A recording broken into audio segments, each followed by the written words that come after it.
For the Tangent on Veritas Catholic Network, I'm Father Sam Kachuba with your daily gospel reflection.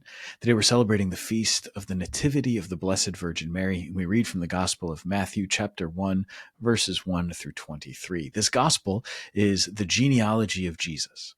The genealogy of Jesus and the story of the angel's message to Saint Joseph.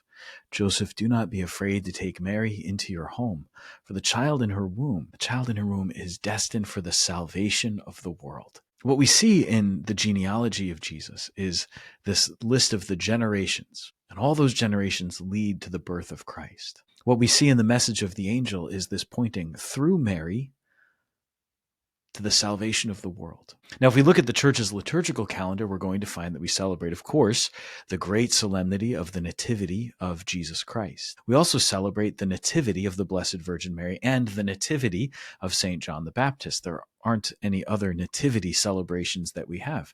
Why John the Baptist and the Blessed Virgin Mary? Why celebrate their birth?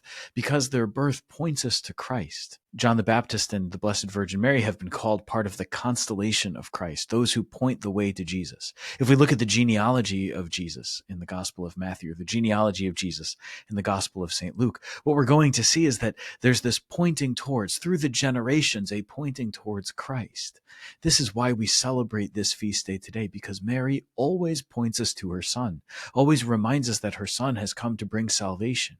Let us ask the intercession of the Blessed Virgin Mary today, that not only might we be directed towards Christ, but our very lives, our examples, and everything about how we live might also point the way towards Christ, so that we become part of that constellation of Christ that points the way always to the gift of salvation that is won by the blood of Jesus. God bless you.